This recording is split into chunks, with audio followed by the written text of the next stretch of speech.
السلام علیکم ورحمۃ اللہ تعالی وبرکاتہ۔ اعوذ باللہ من الشیطان الرجیم، بسم اللہ الرحمن الرحیم۔ درود پاک پڑھیں۔ اللہم صلی علی سیدنا مولانا محمد معدن الجود والکرم وآلہ الکرام نہ الکریم وبارک وسلم صلاۃ و سلاما علیک یا رسول اللہ صلی اللہ تعالی علیہ وآلہ وصحبہ وبارک وسلم علیہ صلاۃ و سلاما علیک یا رسول اللہ۔ محترم حضرات، آپ متفرق آداب سماعت کر رہے ہیں۔ اس سے پیشتر درس میں میں نے چھینک اور جماہی کے حوالے سے کچھ باتیں احادیث کی روشنی میں اور اقوال بزرگان دین کی روشنی میں عرض کی تھیں۔ مزید باتیں سماعت کریں۔ رسول اللہ صلی اللہ تعالی علیہ وسلم نے ارشاد فرمایا، سب سے زیادہ برا قیامت کے دن اس کو پاؤ گے جو ذو الوجہین ہوگا، یعنی دو رخا آدمی کہ ان کے پاس ایک منہ سے آتا ہے اور ان کے پاس دوسرے منہ سے، یعنی منافقوں کی طرح کہیں کچھ کہتا ہے اور کہیں کچھ، یہ نہیں کہ ایک طرح کی بات سب جگہ کہے۔ تو چغل خور کی عادت ہوتی ہے، ادھر کی لے جا کر ادھر لگاتا ہے اور ادھر دوسری بات کہتا ہے، پھر ادھر کی ادھر آ کر کہتا ہے، اس میں بھی اپنی طرف سے ملا دیتا ہے۔ اس کا مقصد یہ ہوتا ہے کہ دونوں کے درمیان حسد کا بیج بو دیا جائے اور دونوں کے درمیان نفرت کا زہر پھیلا دیا جائے تاکہ ہمیشہ لڑتے بھڑتے رہیں۔ سرکار دو عالم صلی اللہ علیہ وسلم نے ارشاد فرمایا، لا يدخل الجنت نمام، چغل خور دو منہ والا جنت میں نہیں جائے گا۔ صلہ رحمی یعنی رشتہ والوں سے نیکی اور سلوک کرنا، اس کی مختلف صورتیں ہیں۔ ان کو تحفہ دینا، ہدیہ بھیجنا، کسی کام میں انہیں اعانت اور امداد درکار ہو تو اس میں کوتاہی نہ کرنا، بلکہ اس کام میں مقدور بھر ان کی مدد کرنا، یعنی جتنی طاقت ہو۔ انہیں سلام کرنا، ان کی ملاقات کو جانا، ان کے پاس اٹھنا بیٹھنا، ان سے بات چیت کرنا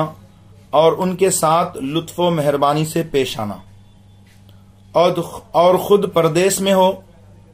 تو ان کے ساتھ خط و کتابت جاری رکھنا، چونکہ آج کل عموماً خط و کتابت کا سلسلہ نہیں ہے، بہت کم ہے، تو آج کل فون زیادہ استعمال ہوتے تو کبھی کبھی فون کے ذریعے سے ان کے حال و احوال وغیرہ معلوم کرتا رہے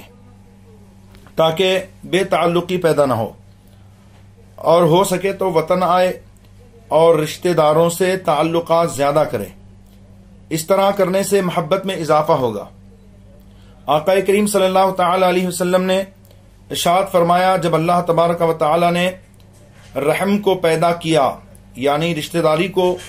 تو اس نے اللہ رب العزت کی بارگاہ میں عرض کیا، مولا کریم اس کو اپنی رحمت سے جوڑے رکھنا جو مجھے جوڑ کر رکھے، اور اسے اپنی رحمت سے الگ کر دینا جو مجھے توڑ دے۔ رشتہ داری کی بہت اہمیت ہے اور قیامت کے روز اس کی پرسش بھی ہوگی، لہذا صلہ رحمی ہمیں کرتے رہنا چاہیے، رشتہ داروں کے ساتھ اچھا سلوک۔ اور فرمایا گیا، حدیث پاک میں ہے کہ آقا کریم صلی اللہ علیہ وسلم نے ارشاد فرمایا، جو چاہتا ہے کہ اللہ تعالی اس کی عمر اور مال میں برکت عطا فرمائے تو اسے چاہیے کہ وہ اپنے رشتہ داروں کے ساتھ اچھا سلوک کرے۔ سبحان اللہ، اس حدیث شریف سے پتہ چلا کہ رشتہ داروں کے ساتھ اچھا سلوک کرنا عمر اور مال میں زیادتی کا باعث اور سبب ہے۔ لیکن یہ بات اچھی طرح سے ذہن نشین کر لیں کہ وہ رشتہ دار جو مسلمان، سنی صحیح العقیدہ مسلمان ہوں، ان کے ساتھ آپ صلہ رحمی کریں، تحفہ تحائف بھیجیں، لطف و مہربانی سے پیش آئیں، ان سے تعلقات مضبوط کریں، لیکن اگر رشتہ داروں میں معاذ اللہ کوئی وہابی دیوبندی بدعقیدہ ہو، بد مذہب ہو، رافضی قادیانی وغیرہ، تو ہرگز اب رشتہ داری کوئی معنی نہیں رکھتی ہے، کیونکہ جو ہمارے رسول صلی اللہ علیہ وسلم کو گالیاں دے، ان کی شان میں گستاخیاں کرے، تو اس سے رشتہ ناتا کیسا؟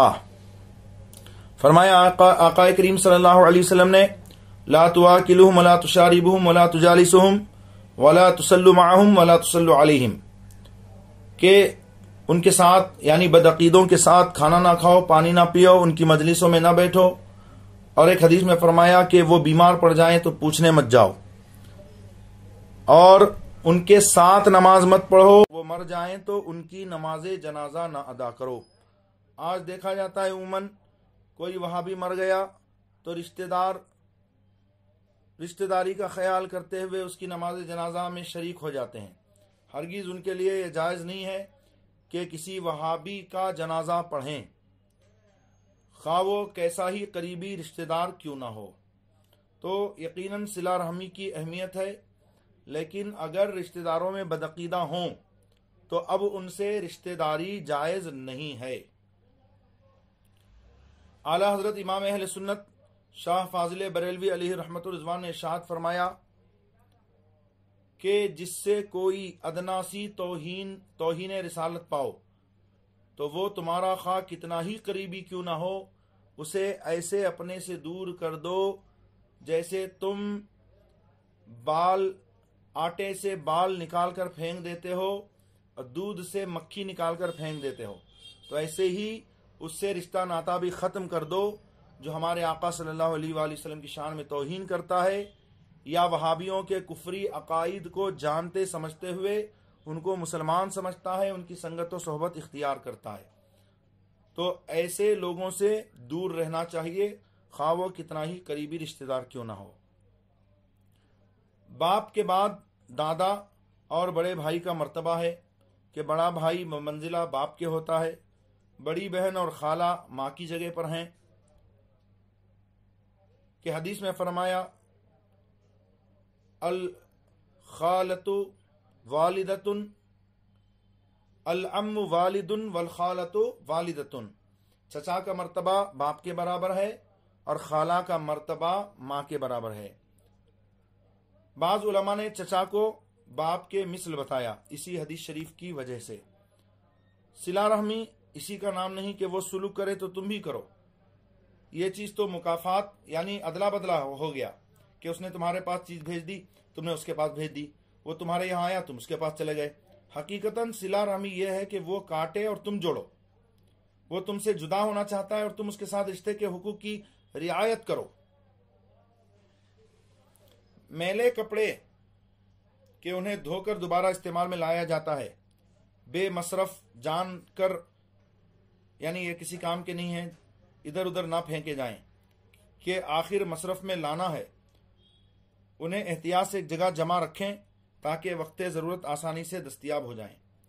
بعض بزرگان دین کی طرف یہ بات منسوب ہے کہ وہ شخص کی شفاعت کریں گے جو میلے کپڑے احتیاط سے رکھے گا، واللہ عالم بالصواب۔ خودداری عزت نفس اور شریفانہ رکھ رکھاؤ کا دوسرا نام ہے، لیکن اس احتیاط کے ساتھ کہ اوچھاپن یا تنگ مزاجی یا غرور و نمائش کی بو تک نہ آئے۔ خودداری اچھی بات ہے، عزت نفس اور شریفانہ رکھ رکھاؤ کا دوسرا نام خودداری ہے، لیکن یہ احتیاط چاہیے کہ اوچھاپن یا تنگ مزاجی یا غرور اور نمائش یعنی دکھاوے کی بو تک نہ آئے۔ خودداری ایک الگ چیز ہے اور غرور یہ دوسری چیز ہے۔ جو خودداری کا مطلب یہ ہے کہ آدمی جو ہے وہ حریص اور لالچی نہ ہو، دوسرے کی چیزوں پہ نظر نہ رکھے اور خود کسی سے نہ مانگے، اور جو اپنے لیے کماتا ہے خود بھی خرچ کرے، رشتہ داروں پر بھی خرچہ کرے، اہل و عیال سے بھی خرچ کرے، حتی الامکان دوسروں سے مانگنے سے گریز کرے، اور زیادہ حرص و طمع نہ رکھے، اور جو ہے